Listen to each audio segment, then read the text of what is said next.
So, hey guys, it's Kelly at Women for One, and today I am just so over the top excited to speak with such an incredibly powerful woman, Gabby Bernstein. And this woman pretty much has done everything um, before 40 in a lot of ways. She's an author and she's a teacher, and she's been named a new thought leader by Oprah Super Soul Sunday, which I love because I've loved Oprah for 25 years, and anybody she really puts out there, I look into. I could talk about Gabby forever, and if you haven't seen Gabby or heard of her, please Google her, look her up, um, go into who she is, read her book. She's an author of 5 books, a New York Times bestselling author, and today I really want to talk about her new book, The Universe Has Your Back: Transform Fear to Faith, which I'm really excited to speak about.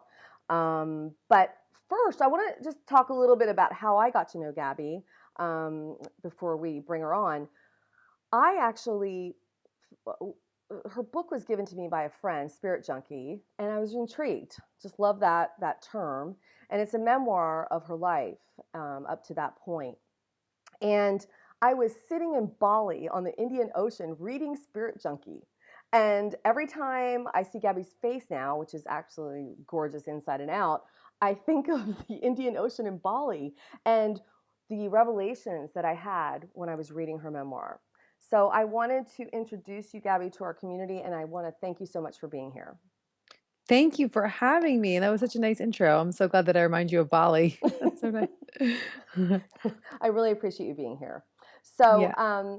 today I really want to talk about your book. I love your book. I've bookmarked it. I've got every other page put down, torn down, like and highlighted, and I just I love it because it's one of those books that you can pick up and read all at once, or if you're having an issue in your life, you can pick it up, open it up, and ask the universe for some support. So, um, can you talk to me first and all of us about the story about when you decided to write this book and how that came about and the evolution of it?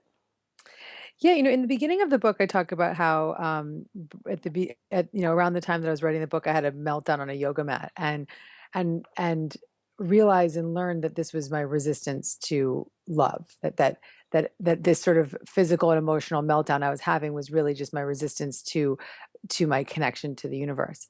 And so I wrote this book at one of the most difficult times in my life. And at the time, I didn't realize why I was having such a hard time, but it was one thing after the next.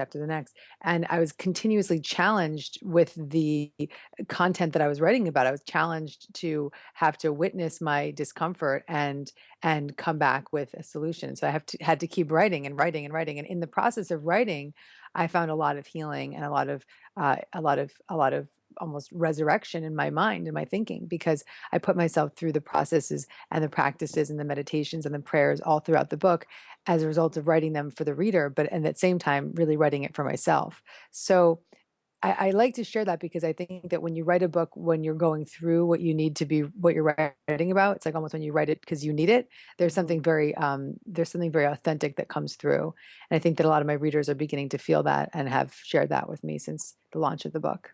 I completely agree. This book really moved me for many reasons. And I love the prayers that you channel in this book and the themes of the book in general. It's like you're an incredible prayer writer. Where did that come from?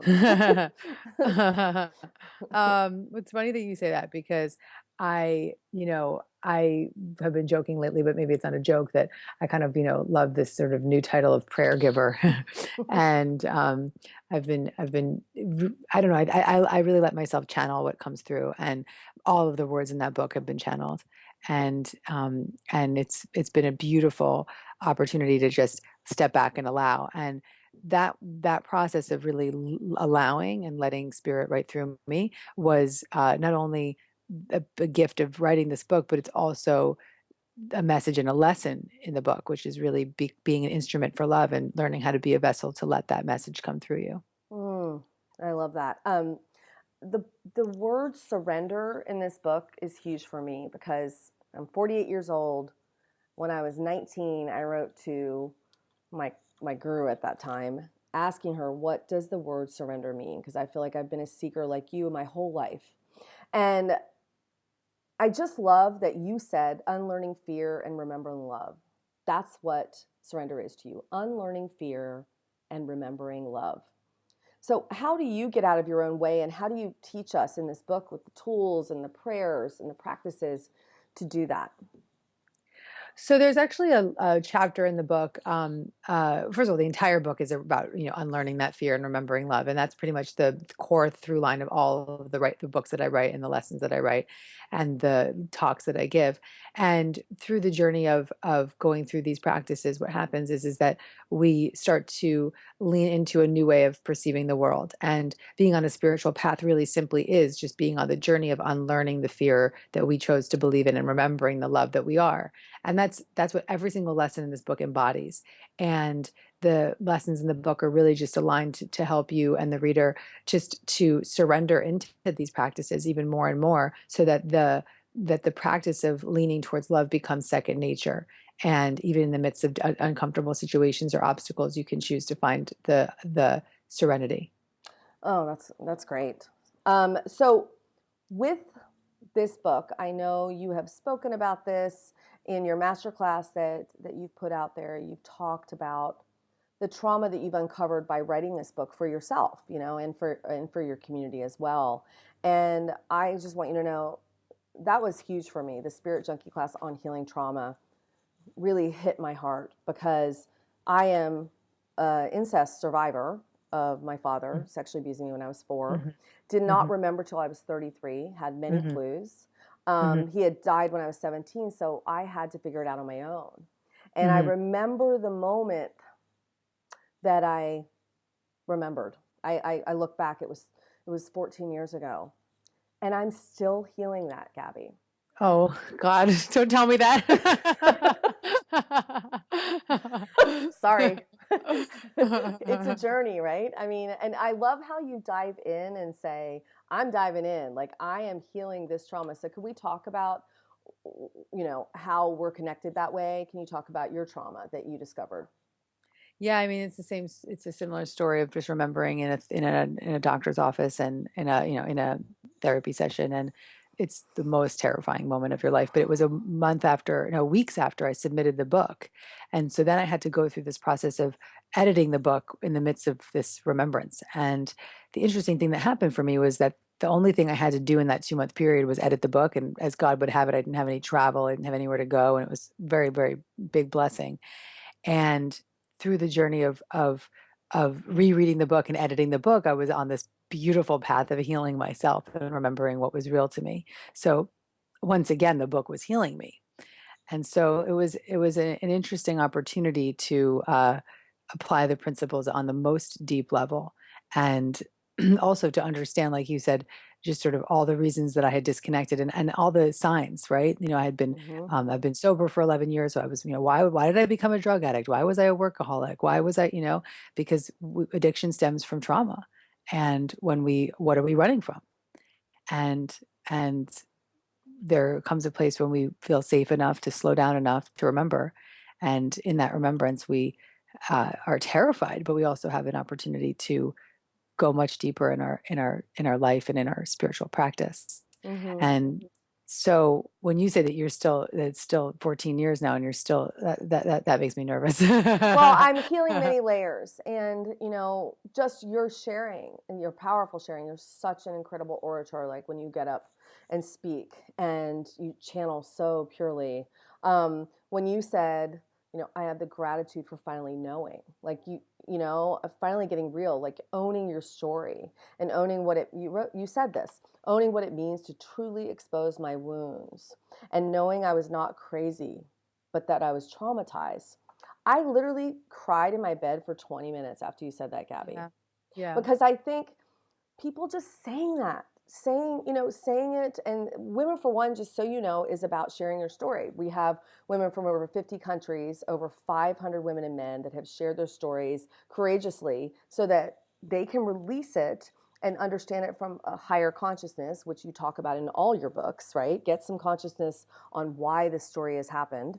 and move forward to live the life on their own terms. So that's kind of where we are. And I wanted to ask you, in the book, you talk a lot about your story, and you give examples of different teachings from your own stories and from other women and men in their stories. So can you share one of those with us, with our community? Yeah, absolutely. So there's so many stories that come through for me in this book and in the training and in the teaching. And one in particular, I think, would be the message of obstacles or detours in the right direction. And when I wrote that in the book, there was a great story of how it's almost sounds sort of like a seemingly insignificant story, but it turned out to be very meaningful in the end. But it's a story of getting stuck in an elevator with my husband. And at the Mm-hmm. time, we'd been going through a lot of like, uncomfortable stuff in our relationship, and dealing with changes that were going on, and petty arguments and silliness and littleness. And you know, he he and I got stuck in this elevator with this beautiful 45 minutes of our life to just be stripped away of all the pretenses, and remember what was real. And I was guided through my prayer to just give him love and attention and rub his back and tickle his neck and give him all the Mm-hmm. things that he really wanted. And because he's very claustrophobic, and here we were stuck in an elevator. So Oh. in giving him all this love and attention and giving him this this connection, he calmed down in that 45 minutes in the elevator. And when we got out of the elevator, it was 111, which to us is like a sign that when we see one in sequence, that's a sign to us that we're being guided and the universe has our back. And so in this instance with him, what it reminds me of was that this obstacle was a detour in the right direction, because taking away all of the worldly pretenses and all the things that we were hung up about and removing it all for 45 minutes gave me this opportunity to remember what was real and remember our closer connection and remember that being in that state of love was all that really mattered. And so I think my way back into that elevator when there's petty arguments or silliness going on, and I remember what is real. So this was a sort of simple, silly story, but it's an example of how we can choose to perceive our obstacles as opportunities and detours in the right direction. And throughout the book, I share a lot of these stories. That was a very sort of a little story along the way, but there's many in there that are very deep and in some cases shameful, and in some cases were very difficult for me to share.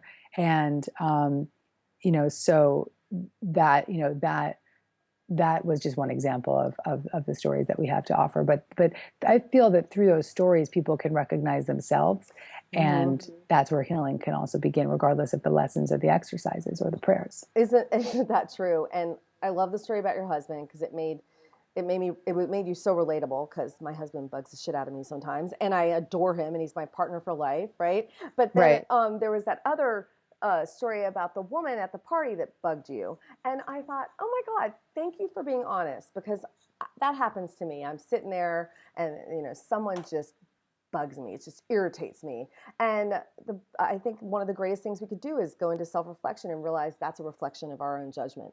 And Yeah. I really appreciate that story in there. So that was one of my favorites. Yeah. Yeah. I love that story too. I mean, people have to I'm not going to give them all away. People have to go get No, the book yeah, to yeah, get the yeah. story. But what I love is that women need to support women, and that's what we're doing. We're creating this tribe at Women for One. So how do you see in this world, with everything going on right now in the political climate, the integration of the feminine and masculine, and women really getting that voice and speaking out against the oppressors in this world? I won't even make any names of anybody. Mm. And finding their voice and finding their truth, because that's really what we're all about at Women for One. Yeah, I think that it's imperative right now. And I think that it's bringing up so much rage and anger for women and so much trauma for women. And I think that's a good thing, because it's making us finally speak up. And it's making people speak up that maybe otherwise would have brushed it off. And um, I have so much rage around this And situation. and that's my question to you, Gabby, because here's my struggle. My whole life I've been on this seeking path and reconciling that spiritual, like, what is love? How can we go into forgiveness and go into our power without making him such the bad guy and go, I think We rage can and we can anger is thank good, him but for bringing the wound to the surface. right. Okay. And we can thank him for exemplifying the disgusting behavior of so many people in this culture and bringing it forward so that it can be brought up and brought to the surface in a very, very, very loud, loud way so that more awareness can be brought to the issues. I love that. And I used the word disgusted. That was on my Facebook the day it came out about him a couple days ago. I'm completely disgusted. So that is a perfect word for what's going on right now. And so thanking him, but really using our rage and alchemizing it, you would say, to have that voice. When you're ready, but but be in the rage as long as you need to. Oh, that's interesting. Yeah, don't push it down. We don't stay in the rage for a decade, but a little while. Okay. Get it. I guess the point I'm saying is get it out. Don't stay in it, but get it out. Because what he's bringing up in many women is suppressed rage and anger. From years and hundreds of years. Just being a woman. Right. Thank you for that. Okay, so your book, The Universe Has Your Back, Transform Fear into Faith. You're on a book tour right now. Well, this interview will go out during your book tour. So can you tell us where you're going to be? I think you're in Boca tomorrow. I'm in Boca tomorrow, and I'm in Fort Lauderdale on Saturday, and then I'm going to be in Vancouver next Friday. On the October 21st. You're in Vancouver. That's right. That's awesome. Yeah. I'm in Seattle, so. Oh, you should come. I know. I'd love to get up there and see you. I'll give you a ticket. I'd love to meet you. I would love to meet you too. And hop over. I know you have 6 children, so I don't know how quickly you're getting over here. Well, I have 3 of my own and 3 stepkids. I successfully, whatever successful means, tried to blend a family, and they're all teenagers and young adults now. So okay, great. So you're a little off the hook. Okay, that's good. I'm a little better. It's more emotional support now. Yeah, right. Oh my God. Thank you, Gabby, so much. And everyone, please go get this book. This Universe Has Your Back. It's not only a prayer book, but it's full of tools, practical exercises, and Gabby's incredibly vulnerable story. So thank you again for being here, and we really appreciate you talking to us. Thanks, Kelly. All right. Bye, everyone.